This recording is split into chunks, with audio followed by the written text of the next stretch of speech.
Hi అండి, అందరికీ నమస్కారం. ఎలా ఉన్నారండి? అందరూ బాగున్నారా? అందరూ బాగుండాలి. అందరూ ఈ అమ్మాజీ అమ్మ ఉండాలి. అమ్మాజీ మాట ఛానల్కి స్వాగతం. ఈరోజు టాపిక్ వచ్చేసి ఏంటంటే, ఎప్పుడైనా మీరు వినే ఉంటారు, గురువింద పూస తన గొద్ద కింద నలుపు చూసుకోదు, అది చూసుకోకుండా నేను చాలా ఎర్రగా ఉన్నానని చెప్పేసి ఎదుటి వాళ్ళని వెక్కిరిస్తుందంట. ఎప్పుడైనా విన్నారా ఈ మాట? ఈ మాట ఎందుకు చెప్తున్నాను, ఒకవేళ దాని అర్థం తెలియకపోతే చెప్తాను వినండి. పైనంతా ఎర్రగానే ఉంటుంది, కానీ కింద మాత్రం నలుపు ఉంటుంది. అలాగే నిండు జాబులికైనా ఉంది మచ్చ అని చెప్పేసి, మచ్చలేని మనిషి, అబద్ధం చెప్పని మనిషి, తప్పు చేయని మనిషి ఈ ప్రపంచంలో ఎవ్వరూ ఉండరు. అవునా కదా? ఈ విషయం మీకు తెలుసా తెలీదా? అలాగే జబ్బు చేయని మనిషి, ట్యాబ్లెట్ వేసుకోని మనిషి వాళ్ళు కూడా ఎవరూ లేరు ఈ రోజుల్లో. ప్రతి ఒక్కరికి ఏదో ఒక కంప్లైంట్, ఏదో ఒక జబ్బు, శారీరకమైనది కానీ మానసికమైనది కానీ. ఇక్కడ నేను మాట్లాడేది మానసికమైన జబ్బు గురించేనండి. కొంతమంది మానసిక రోగులు, వాళ్ళకి తెలియకపోవచ్చు. ఈ వీడియో చూసి కొంతమంది అర్థం చేసుకుంటారని చెప్తున్నాను. వాళ్ళ తప్పుల్ని దాచేస్తూ ఉంటారు ఎదుటి వాళ్ళ పిల్లలు. జస్ట్ పిల్లల విషయంలో గురించి నేను ఈ విషయం చెప్తున్నాను, ఇంత హర్ట్ అయి చెప్తున్నాను అనమాట.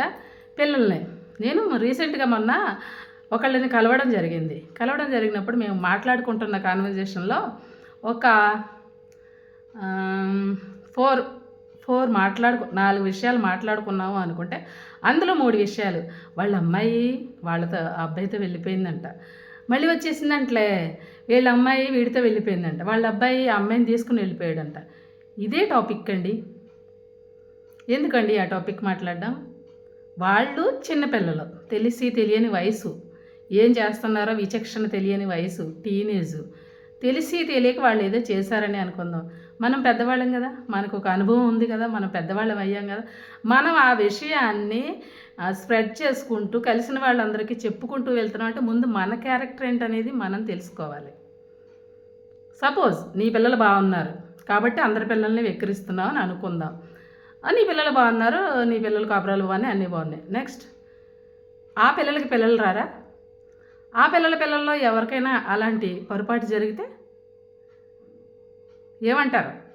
అందరినీ మనం ఏమైనా రాసిపుచ్చుకున్నామా? మా జీవితాల్లో అలా జరగదు, మేము చాలా కరెక్ట్గా ఉంటామా అని మీరు ఎవరి దగ్గరైనా బాండ్ పేపర్ ఏమైనా రాసిపుచ్చుకున్నారా? లేదు కదా. ఎక్కడైనా ఎప్పుడైనా ఎలాగైనా జరగచ్చు, ఎందుకంటే ఇది కలికాలం. ఒకవేళ ఇలా చూపిస్తున్నాం అంటే మిగతా 4 వేళ్ళు మన వైపే చూపిస్తాయని మన పెద్దవాళ్ళు ఎప్పుడూ చెప్తూ ఉంటారు. అందుచేత ఏంటంటే, ప్లీజ్ చిన్నపిల్లల విషయంలో అలాంటివి స్ప్రెడ్ చేయకండి. వాళ్ళ కర్మకాలో, వాళ్ళ తలరాతలు అలా ఉండో, వాళ్ళకి తెలుసో తెలియకో, క్షణికమైన ఆవేశంలోనో, ఒకవేళ తెలిసి ఉన్నా కూడా ఎదుటి వాళ్ళు ప్రేరేపించడం వల్ల, లేకపోతే ఎవరిదో ఎక్కడో విని వాళ్ళు వెళ్ళి వచ్చేసారు కదా, వచ్చిన తర్వాత ఇంట్లో వాళ్ళు మళ్ళీ వాళ్ళని తీసుకున్నారు కదా, అంతకన్నా మమ్మల్ని ఏం చేస్తారని ఒక భయం లేకనో, ఏదో మొత్తమైన సంథింగ్ వాళ్ళ కర్మకాలి వాళ్ళు అలా వెళ్ళిపోతే, అయ్యో ఆ తల్లిదండ్రులు ఎంత బాధపడుతూ ఉంటారండి ఈ గుచ్చే మాటలకి. నువ్వు ఇలా పిన్ను వాళ్ళకి గుచ్చితే నీకేం కలిసి వస్తుంది చెప్పండి? నీకు కూడా పిల్లలు ఉంటారు కదా, నీ ఇంట్లో ఉంటారు కదా. ఓకే, నీ ఇంట్లో లేకపోతే నీ అక్క ఇంట్లోనో, నీ చెల్లెలి ఇంట్లోనో, నీ తమ్ముడి ఇంట్లోనో ఉంటారు కదా. తప్పు కదండి.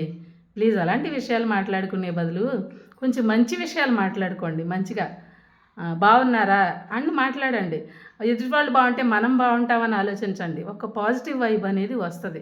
అక్కడెక్కడో జరిగిన నెగిటివ్ని మన ఇంటి దగ్గర పదే చెప్పుకుంటూ, కలిసిన వాళ్ళందరికీ చెప్పుకుంటే, ఆ నెగిటివిటీ మన చుట్టూ తిరిగి మన ఇంటి దాకా రాదనుకుంటున్నారా మీరు? ఖచ్చితంగా మన ఇంటికి వస్తుంది. ఆల్రెడీ వచ్చేసే ఉంటుందండి. కాకపోతే వాళ్ళకి తెలియకపోవచ్చు. ఒకవేళ వాళ్ళకి తెలిసినా ఎవరికీ తెలియదేమో అని భ్రమలో వాళ్ళు ఉండొచ్చు. ఆ రకమైన క్యారెక్టర్తో వాళ్ళు మసులుతున్నారంటే ఆల్రెడీ వాళ్ళ ఇంట్లో అది ఉంది. నేను చెప్పింది మీకు అర్థమవుతుందా? ఇది నా ఆవేదన, ఆవేశమే కాదండి. పిల్లల విషయంలో అలాంటివి స్ప్రెడ్ చేయకండి ప్లీజ్. వాళ్ళకి తెలిసి తెలియని వయసు. మనం పెద్దవాళ్ళం, మనం అన్నీ తెలిసిన వాళ్ళం, విచక్షణ తెలిసిన వాళ్ళం, అనుభవం ఉన్నవాళ్ళం.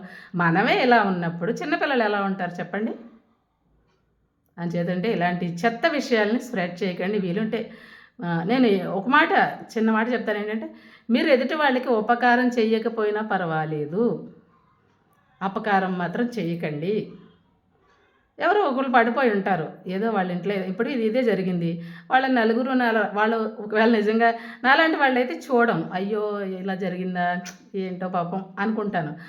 అయినా సరే వాళ్ళకి ఎలా అనిపిస్తుంటే వాళ్ళు నా వైపు అలా చూస్తున్నారు, మా ఇంట్లో ఇది జరిగింది కదా దీని గురించి అని వాళ్ళు బాధపడుతూ ఉంటారు.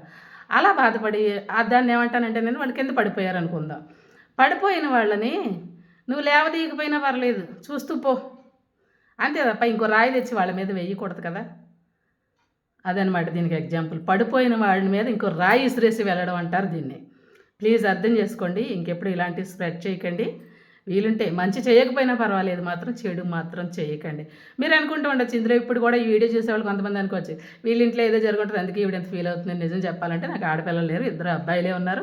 మా ఇంట్లో ఇంకా అలాంటి దారుణాలు దారుణం అని అన్నా చెప్తున్నాను కదా, తెలుసో తెలియకో జరుగుతూ ఉంటాయి ఇలాంటి పొరపాట్లు.